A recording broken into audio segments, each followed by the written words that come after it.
My name is Lester Anderson, and it's been a year since my world shattered into a million irreparable pieces. To say it simply blew up isn't entirely accurate. I played a significant role in its destruction. I orchestrated its downfall, and then walked away amidst the chaos, with the assistance of about 60 accomplices who shared in the deceit. My wife, sadly, was among those collaborators, and there was a twisted satisfaction in seeing them all brought down alongside her. Before this seismic shift in my life, I was blissfully unaware, a content husband deeply in love with his wife, relishing in the joy of our shared existence. Our 5-year marriage seemed like a dream. A cozy home, cherished friends and neighbors, fulfilling careers, and supportive families. Financially secure, we were building a future together. But that future took an unexpected turn. I wish I could offer some rationale, a thread of logic to unravel the enigma of our relationship, but the truth eludes even me. She was my college sweetheart, kind, funny, and affectionate. She never displayed any inclination toward infidelity, never flirted with other men, nor dressed provocatively. I never once questioned her faithfulness. I'm employed in a research and engineering lab, specializing in cutting-edge electronics for prestigious clients like NASA and the military. We affectionately refer to it as Geek Central. The interesting thing about us geeks is that while we thrive in the complexity of our professional lives, we keep things refreshingly simple at home. What you see is what you get. There's no elaborate facade because, frankly, we're not skilled in the art of deception. Some might view our demeanor as somewhat adolescent, and perhaps by conventional standards. It could be seen that way. We find joy in corny jokes, revel in quoting obscure movies and literature, and have a penchant for diving into intricate details. Despite any veneer of sophistication we may possess, we don't rank highly in the realm of social finesse. However, one thing we hold sacred is our commitment to honesty. In our world, honesty is not just a virtue. It's the cornerstone of our reputations, and consequently, our careers. Geeks don't lie. We understand that our credibility is paramount, both personally and professionally. My wife, Sandra, is employed in high finance at a firm called Wilson & Wilson, a major player in financing large-scale construction projects across the mid-Atlantic states. Despite their significant influence in the industry, I've noticed that many of Sandra's colleagues lack the academic pedigree I would expect. While they possess a solid grasp of financial matters, and some excel at spreadsheet programming, I often find myself feeling out of place when conversing with them, reminiscent of my high school days. A particular incident involving our decision to name our 2 kittens Oscar and Nat highlighted this divide. One of Sandra's coworkers suggested we should opt for names of more renowned figures, exemplifying the disparity in our perspectives. In their world, it seems status and conformity reign supreme, leaving me feeling like an outsider. Sandra and her colleagues are adept at navigating the intricate webs of finance, where every detail is meticulously documented, and personal ambition often takes precedence over individual integrity. The discomfort I initially felt among Sandra's coworkers escalated during the office Christmas party held at the nearby Marriott Hotel. Amidst the free-flowing alcohol and mingling crowds, distinguishing between employees and spouses became increasingly challenging. Overhearing a woman casually mention her work husband struck me as a stark reminder of the collective mindset prevalent in Sandra's professional circle, where alliances are formed for personal gain and loyalty is often fleeting. While I may not have harbored animosity toward them initially, events like these gradually eroded any semblance of goodwill I once held. It was an unsettling remark that caught me off guard. My initial instinct was to whirl around and identify the speaker, but a sudden urge to remain inconspicuous seized me. Stop, listen, don't react. Blend into the background, a voice in my head urged. We'll all have the next week off, but I suppose we'll manage without crossing the street, one of the women quipped, prompting laughter from both. You could always conjure up a minor account emergency. Another chimed in, eliciting even heartier laughter. What did they mean by crossing the street? Were they insinuating they'd need to return to work during the Christmas party festivities? The cryptic conversation troubled me, stirring a sense of unease. Despite my discomfort, I reassured myself I made the right choice in marrying Sandra. Whatever they're implying, it can't be good. With that, I pushed the unsettling thoughts aside and rejoined the revelry. For the next 3 weeks, the incident slipped from my mind. However, on a Friday evening, as I ascended the carpeted stairs from our basement, I overheard Sandra's voice from upstairs. "All right, I'll take care of it. What's a wife for, after all?" She chuckled. "Wife? What's that supposed to mean?" I wondered aloud, turning the corner just in time to see Sandra hanging up the phone. "What was that all about?" I inquired, striving to keep my tone free of accusation. She visibly startled as I approached. "Oh, that was Martin Harris. It's work-related. I need to head into the office tomorrow, and we'll have some late nights next week. There's an opportunity to assemble a funding package for a new apartment complex they're planning on J Street," Sandra explained. The memory of the cryptic conversation from the Christmas party resurfaced in my mind. "Sounds like a minor account emergency," I remarked. Sandra chuckled. "I wouldn't exactly call it an emergency, but it's an opportunity we can't afford to miss." I couldn't help but express my disappointment. We've both been putting in long hours this year. I was hoping we could take it easy this month and spend more time together. "Sweetie, please don't be upset.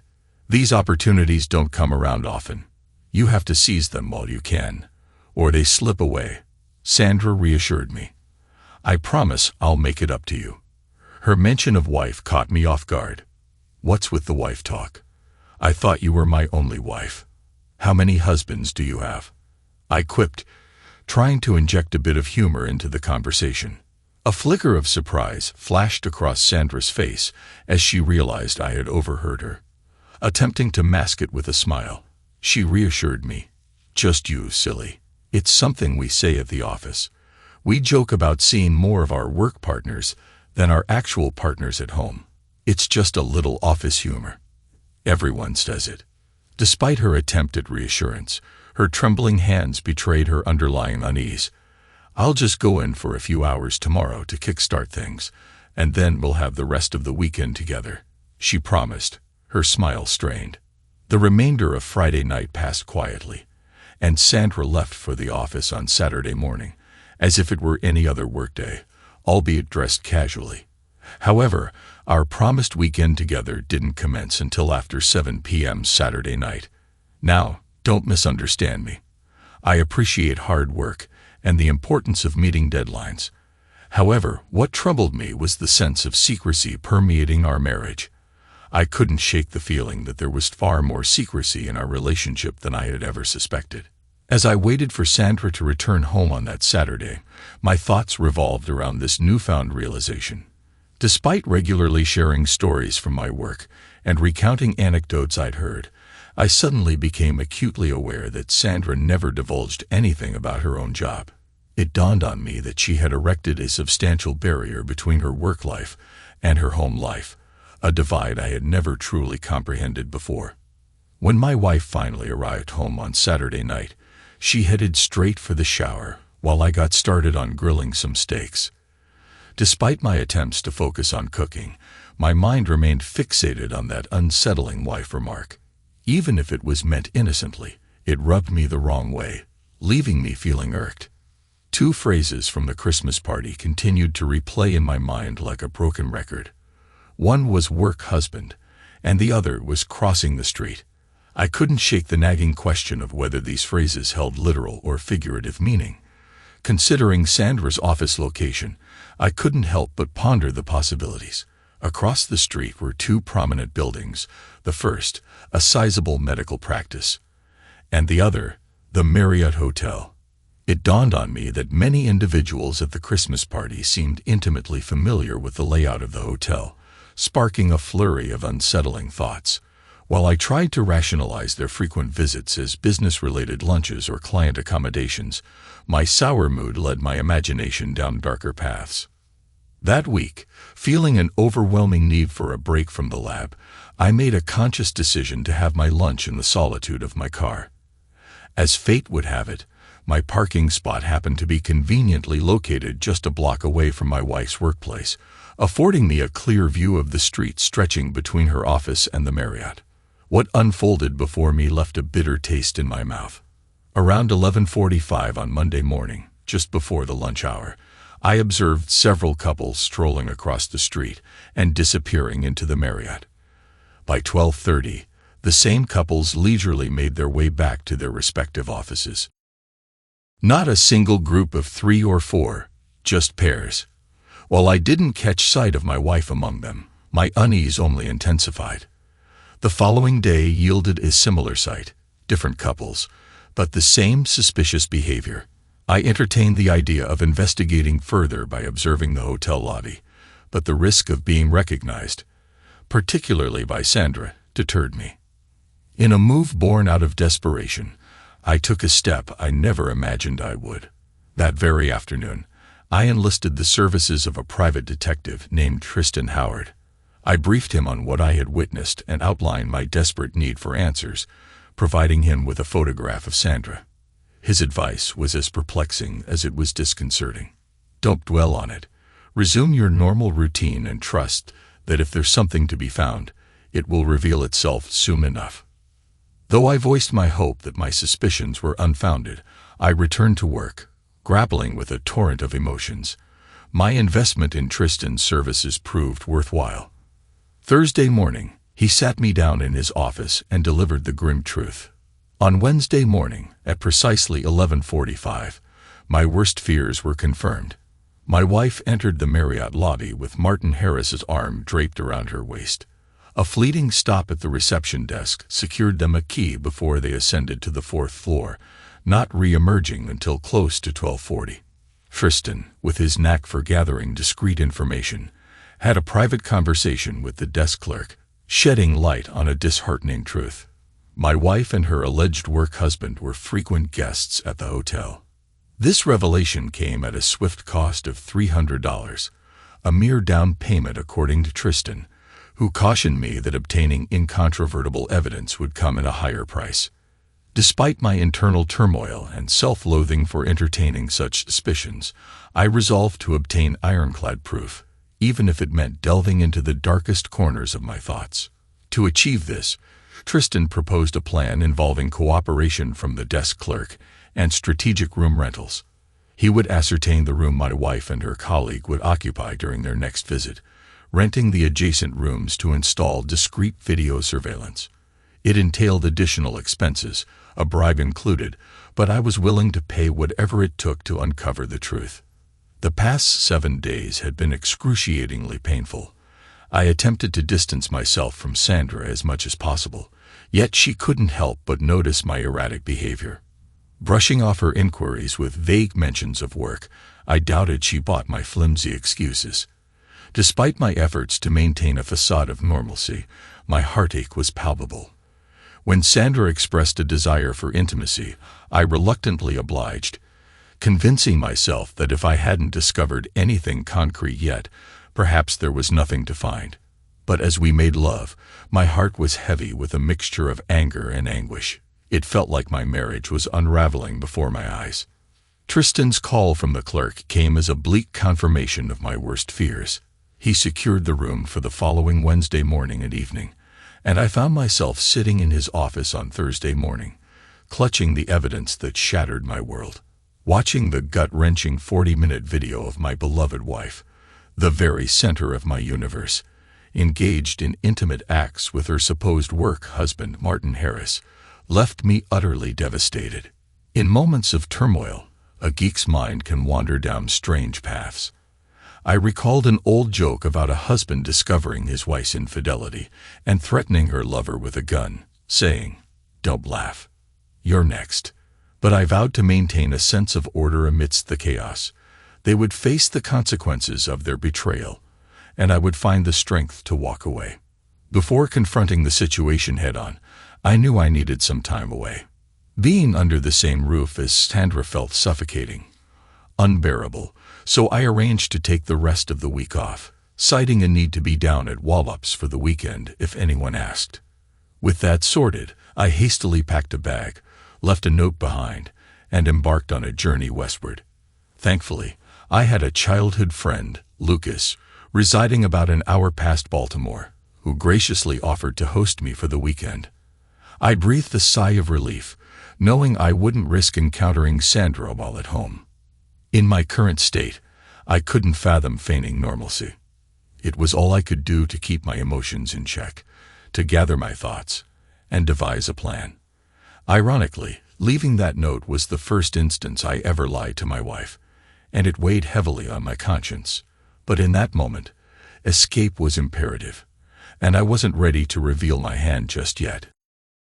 As I drove westward, I found myself grappling with profound questions about the woman I thought I knew so well.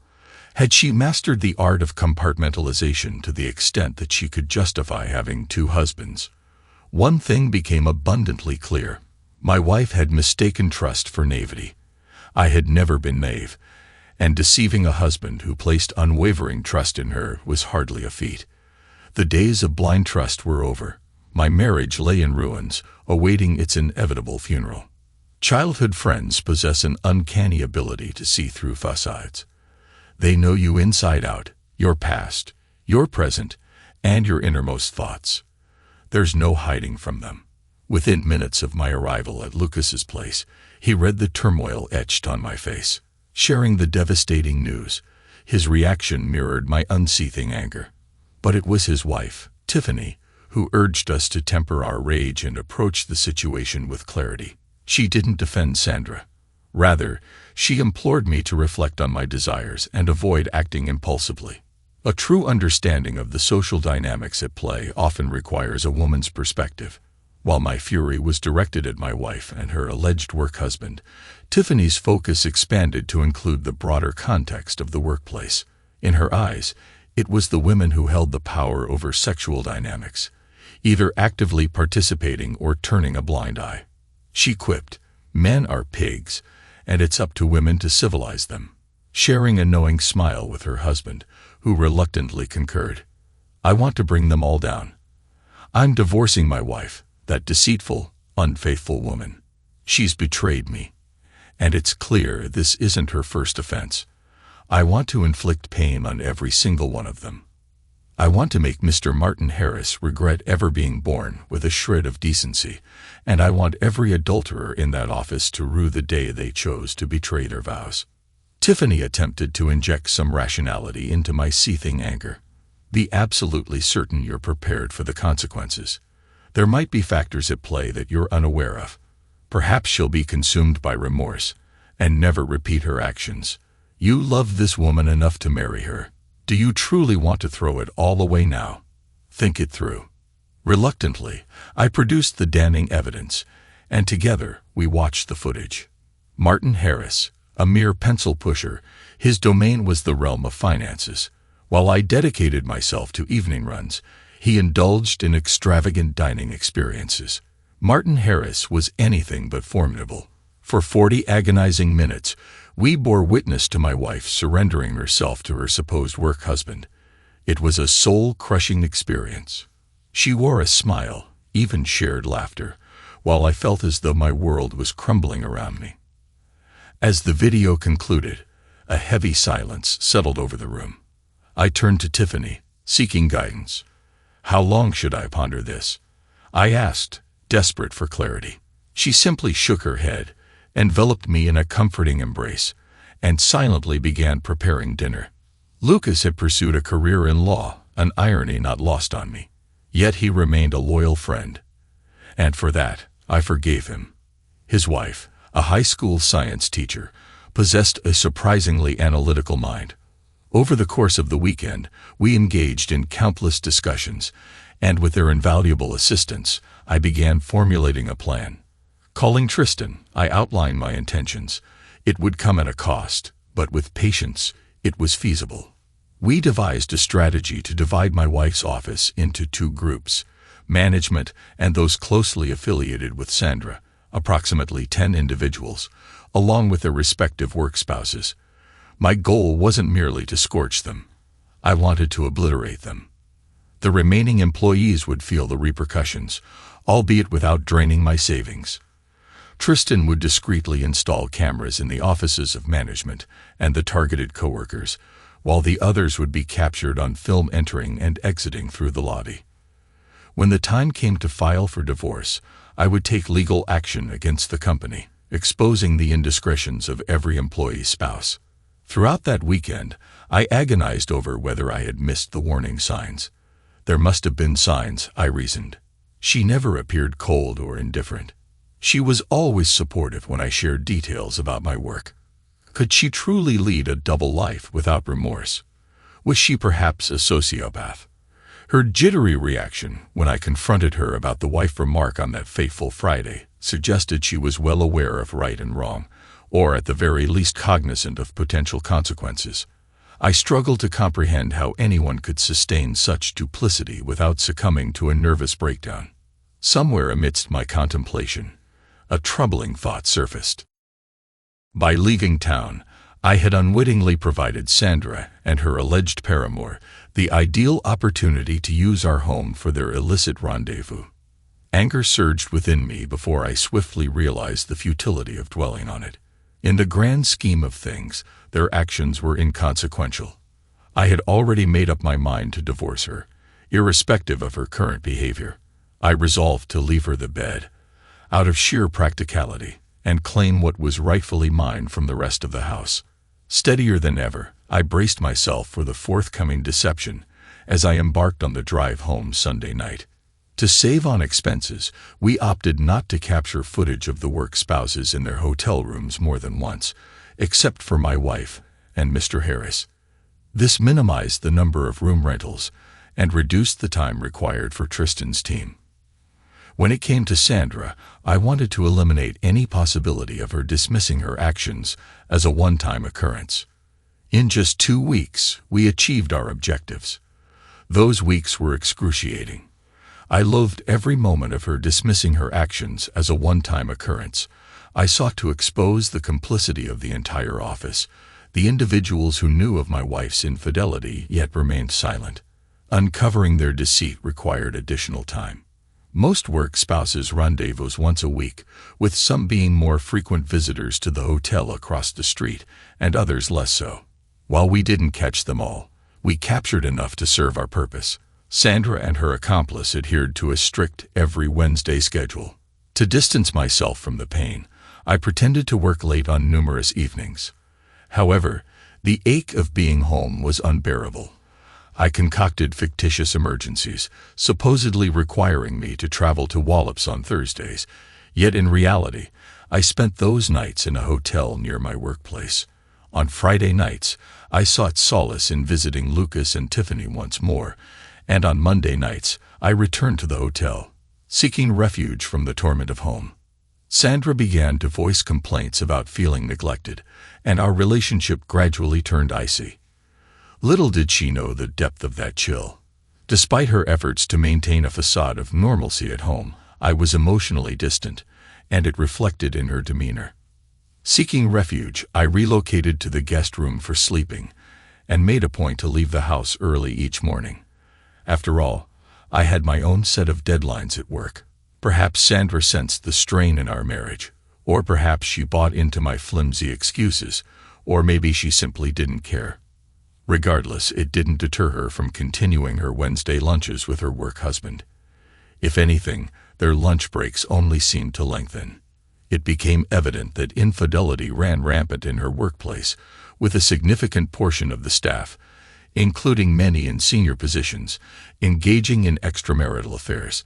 It was a case of the rot starting from the top, as the saying goes. Months later, upon reflection, I realized a glaring absence in the 3 videos I had viewed.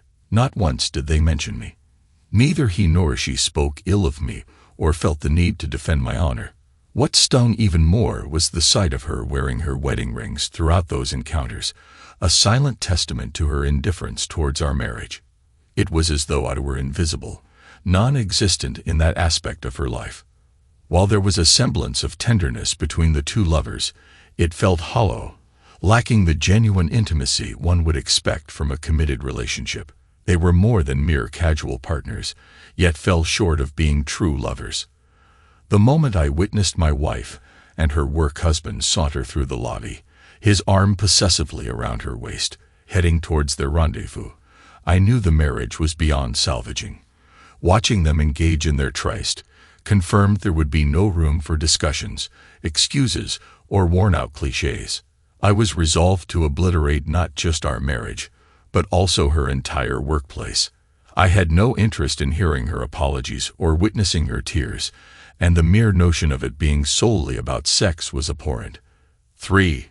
No 4 encounters would shatter any delusions of her fidelity. My lawyer meticulously drafted the legal documents, while Tristan handled the rest. At precisely 10 o'clock on Monday morning, a process server strode into the offices of Wilson & Wilson, serving both Sandra and Martin Harris at their desks. With a deliberate stride, he proceeded to the CEO's office, where he served the company itself. It's almost ironic in hindsight. The CEO, Simon Wilson, was complicit in the very infidelity I sought to expose. At 67, he had a trophy wife scarcely half his age. What drove him to seek solace in the arms of a 45-year-old secretary remains a perplexing enigma to me. My phone incessantly buzzed at 10:20, but I silenced it without a second thought. Meanwhile, 5 of Tristan's operatives commenced distributing mandala envelopes to the genuine spouses of every employee of the company. Some received photographs, others videos, accompanied by detailed reports they could utilize in divorce proceedings.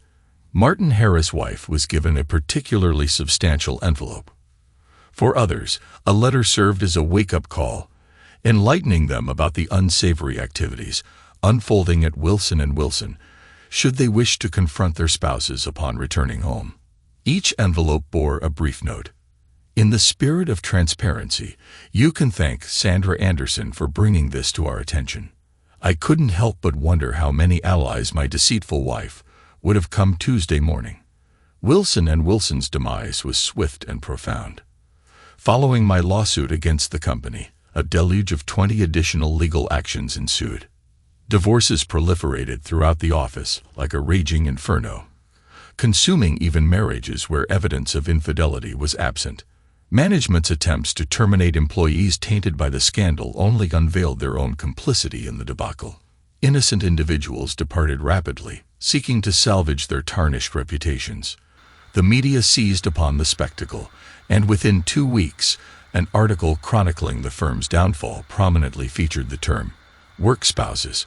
I couldn't help but speculate about the source of that phrase. Perhaps it was coined by some clueless husband, ignorant of the realities of corporate culture. Business dwindled in the wake of the scandal, culminating in the closure of the office within 2 months.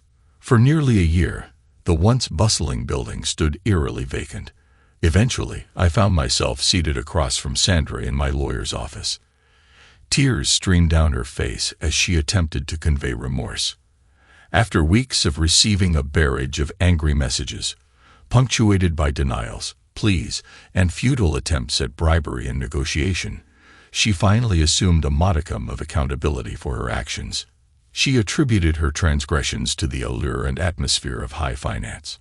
I struggled to comprehend the correlation between her infidelity and the financial sector, but evidently it was ingrained in the culture. However, her apology was short-lived. In a baffling turn of events, she attempted to shift blame onto me, asserting that my failure to communicate my concerns contributed to the situation. Ridiculous. You shouldn't need to remind your spouse to abstain from engaging in extramarital affairs, let alone cultivating a so-called work husband in the first place. Sandra's infidelity remained a perplexing enigma to me, as she never provided a satisfactory explanation. All I could discern was that she had undergone a profound transformation. The once bright-eyed and seemingly honest woman with a passion for business had morphed into a deceitful and duplicitous individual, seemingly guided by the mantra, "What he doesn't know won't hurt me." Tristan informed me that their liaisons only occurred on Wednesdays during their lunch breaks, and they hadn't seized the opportunity to meet during my absence from home that weekend. It was as if Sandra adhered to some twisted form of dual marriage, where cheating was constrained but not entirely eradicated. Tristan attempted to rationalize her behavior, suggesting it might be a perverse form of bonding ritual. Wilson and Wilson fostered a toxic corporate culture where team building was synonymous with intimate connections among coworkers. There seemed to be a distorted sense of loyalty at play, where employees confined their extramarital activities to a single individual, often their closest colleague. Tristan speculated that they perceived themselves as intellectually superior, sharing a clandestine knowledge or engaging in collective risk-taking. Whether it was a shared secret or a warped social contract, I struggled to comprehend. Despite my efforts to make sense of the situation, I couldn't shake my emotional investment in both my marriage to Sandra and the circumstances surrounding our divorce. I faced a choice: to spend a lifetime grappling with the complexities of these individuals or to simply walk away. Ultimately, I opted for the latter. My quest for revenge didn't unfold as I envisioned. While I emerged victorious in my legal battles, the company coffers were barren, and Martin Harris faced near total devastation in his divorce proceedings. The irony wasn't lost on me. My own actions had precipitated the financial downfall of both the company and Harris, rendering them incapable of satisfying the legal judgments against them. My wife, stripped of her job, sought alimony upon our divorce, but my lawyers successfully argued that her unemployment was a direct consequence of her infidelity, and she was denied any financial support. Even the betrayed spouses, though wounded by their partner's betrayal, harbored resentment towards me for exposing the unpleasant truth, placing me squarely in their line of blame. It was an unforeseen consequence in a vast city where I could exist without their affection. However, one individual's reaction caught me off guard. Emma Harris approached me one evening at a bar, radiating an undeniable allure that captivated my attention. She introduced herself and took a seat beside me, her intentions palpable. "I'm divorcing my husband, but I want more than just revenge," she declared. "I want to confess to him that I slept with his mistress's husband. Will you assist me in this endeavor, Mr. Anderson? What do you say, Lester? Will you defile me and aid in humiliating the man who betrayed your wife?" After some contemplation, I acquiesced. As it turned out, it was a decision I didn't regret. Sandra's family initially directed their anger towards me, but I decided to confront the issue head-on by showing them the incriminating video. Witnessing her betrayal firsthand, they were overcome with emotion, offering apologies and shedding tears.